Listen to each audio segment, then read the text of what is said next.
की, क्योंकि ठंड का 3rd डिग्री टॉर्चर जारी है। हरियाणा में भी ठंड ने मुश्किलें बढ़ा दी है। कई शहरों में AQI का स्तर भी खराब है। गुरुग्राम में AQI 321 है। फरीदाबाद की बात करें तो यहाँ पर AQI 319 है। धारूहेड़ा की बात करें तो 240 है। नारनौल की बात करें तो 235 AQI दर्ज किया गया है। यानी कि हरियाणा में एक तरफ ठंड ने लोगों की चिंता बढ़ा दी है, वहीं प्रदूषण का स्तर भी लगातार बढ़ता जा रहा है। गुरुग्राम में 321 है। फरीदाबाद की बात करें तो 319 है। धारूहेड़ा की बात करें तो 240 है। नारनौल की बात करें तो 235 है। बल्लभगढ़ की बात करें तो 214 AQI दर्ज किया गया है।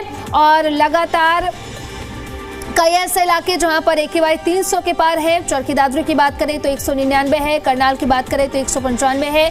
कुरुक्षेत्र की बात करें तो 195 है। पानीपत की बात करें तो 189 है। बहादुरगढ़ की बात करें तो 187 AQI दर्ज किया गया है। यानी कि एक तरफ प्रदूषण, दूसरी तरफ ठंड। यमुनानगर की बात करें तो 186 है। मानेसर की बात करें तो 172 है। जींद की बात करें तो 145 है।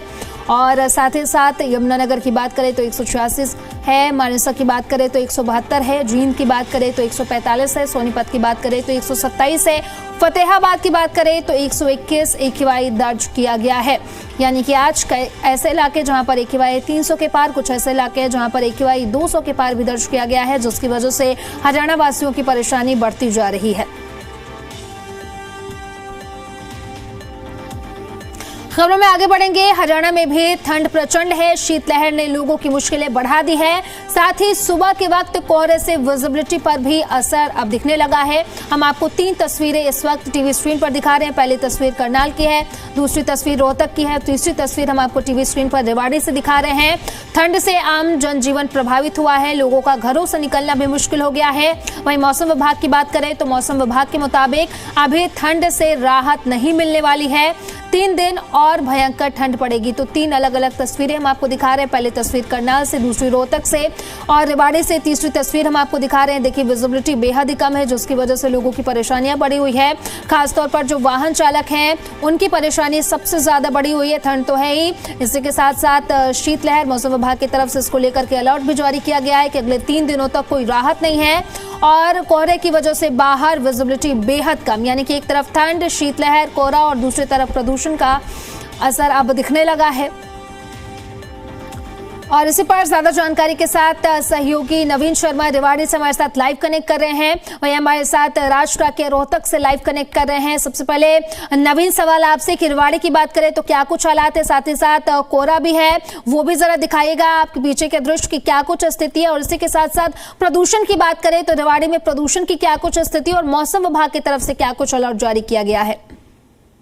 बिल्कुल, देखिए सोनाली, अगर बात करें तो जिस तरीके से आज 8 बजे का अभी समय हुआ और ऐसे में सूर्य देव के दर्शन हो गए हैं, लेकिन तापमान की अगर बात करें तो कहीं ना कहीं इसमें लगातार गिरावट आ रही है। देर रात की अगर बात करें तो 1.5 डिग्री पर ये तापमान चला गया था। न्यूनतम तापमान जो है अधिकतम तापमान की अगर बात करें तो करीब 12 डिग्री के आसपास जरूर दिन में निकल रही है, लेकिन जो ठंड है, जो शीतलहर है, वो लगातार बढ़ती जा रही है। और ऐसे में लोगों में हाड़ कपा देने वाली ये शीतलहर है और लोगों पे इसका अच्छा खासा असर देखने को मिल रहा है। दोपहर में जरूर लोगों को जो धूप निकल रही है उससे राहत मिल रही है, लेकिन जो ठंड है वो तापमान में गिरावट है। और ऐसे में जो ठंडी हवाएं चल रही है वो कहीं ना कहीं लोगों को परेशान करती हुई नजर आ रही है।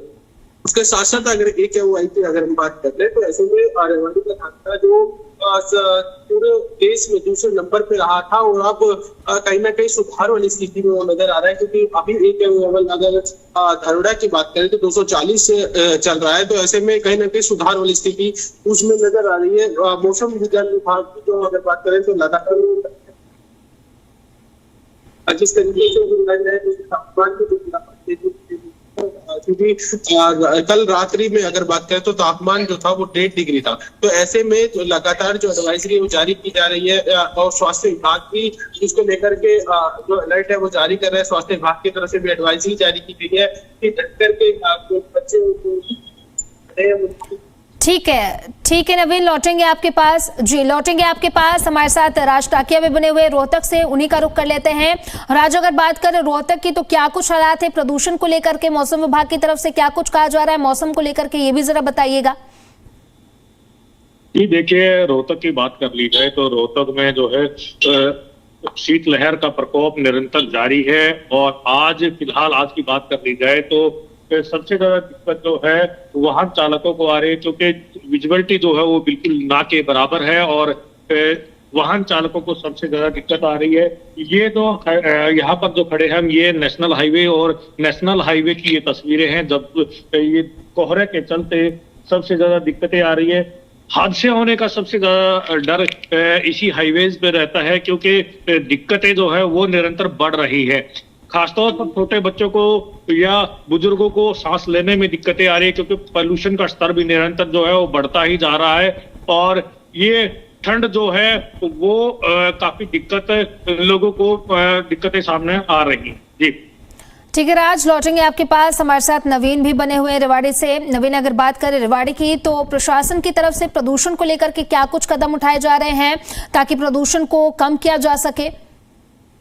देखिए, जिस तरीके से सोनाली ने बताया कि रेवाड़ी का जो धारवेड़ा है वो औद्योगिक क्षेत्र है, तो ऐसे में जो देश में दूसरे नंबर पे कहीं ना कहीं प्रदूषण में वो नजर आ रहा था।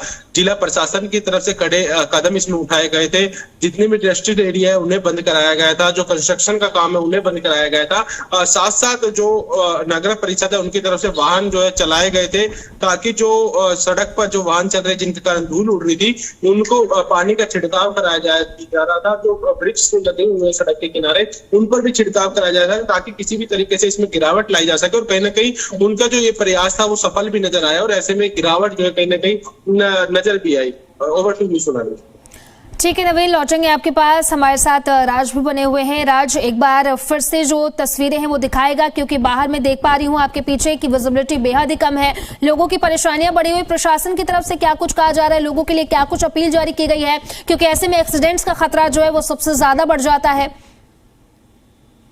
जी बिल्कुल, जिस तरीके से रोहतक में जो है पोल्यूशन स्तर भी काफी बढ़ा हुआ है, वही फॉग जो है वो निरंतर धुंध जो है वो ज्यादा है। और ऐसे में आम राहगीरों को काफी दिक्कतें हो रही है। प्रशासन की तरफ से जो है एडवाइजरी जारी की गई है कि खासतौर पर वाहन चालकों को कि जब घर से निकले तो अपनी गाड़ियों की डीपर का प्रयोग ज्यादा करें और जब ज्यादा दिक्कतें हो तो हॉर्न का प्रयोग भी ज्यादा करना है। और तो ऐसे में जो है हादसों को टाला जा सका है। वही शहर की अगर बात कर ली जाए तो शहर में जो है छोटे बच्चों को काफी दिक्कतें आ रही है। प्रशासन की तरफ से एडवाइजरी जारी की गई है कि छोटे बच्चों की क्लासेस ना लगाई जाए। वहीं बुजुर्गों की जो है उनको भी सांस लेने में दिक्कतें आ रही है। डॉक्टर्स की एडवाइजरी जारी की गई है कि बुजुर्ग जो है और छोटे बच्चे हैं घर से कम ही निकले। जी ठीक है राज, लौटेंगे आपके पास। हमारे साथ नवीन भी लगातार बने हुए हैं।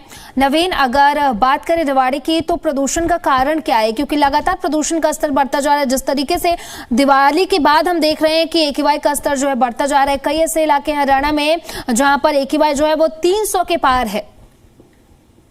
बिल्कुल, देखिए बिल्कुल ठीक कहा कि रेवाड़ी का जो पोल्यूशन ग्राफ है वो जो है वो इंडेक्स में सबसे ऊपर इसलिए नजर आ रहा था, क्योंकि देखिए जो औद्योगिक हब है वो रेवाड़ी में है। ऐसे में रेवाड़ी का जो धारवेड़ा है उसमें काफी ज्यादा इंडस्ट्रियल एरिया है। ऐसे में उनकी जो फैक्ट्री है उनसे निकलने वाला जो धुआं है उनके कारण जो प्रदूषण है वो लगातार बढ़ता हुआ रेवाड़ी में नजर आ रहा था। और जिस तरीके से पूरे देश भर में प्रदूषण एक बार अपनी चरम सीमा पर था, उस समय 340 से ज्यादा जो है वो लेवल था।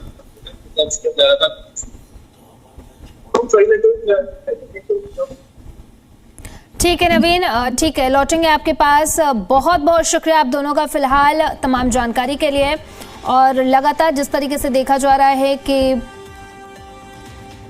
प्रदूषण का स्तर बढ़ता जा रहा है, इसी के साथ साथ मौसम का हाल भी आपको बता देते हैं। हांसी की बात करें तो मिनिमम 4 डिग्री सेल्सियस है, रोहतक की बात करें तो मिनिमम 3 डिग्री सेल्सियस है, मैक्सिमम 14 डिग्री सेल्सियस है।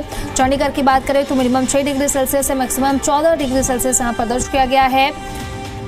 मौसम का हाल भी आपको हम लगातार बता रहे हैं। यमुनानगर की बात करें तो मिनिमम 4 डिग्री सेल्सियस है, मैक्सिमम 15 डिग्री सेल्सियस है। झज्जर की बात करें तो मिनिमम 3 डिग्री सेल्सियस है, मैक्सिमम 14 है। पंचकुला की बात करें तो मिनिमम 6 डिग्री सेल्सियस है, मैक्सिमम 14 डिग्री सेल्सियस है। वहीं हिसार की बात करें तो मिनिमम 3 डिग्री सेल्सियस है और मैक्सिमम जो है वो 14 डिग्री सेल्सियस यहाँ पर दर्ज किया गया है। मौसम का हाल भी बता रहे हैं। एक तरफ ठंड है और वहीं दूसरी तरफ प्रदूषण, जिसकी वजह से हरियाणा वासियों की परेशानी बढ़ी हुई है।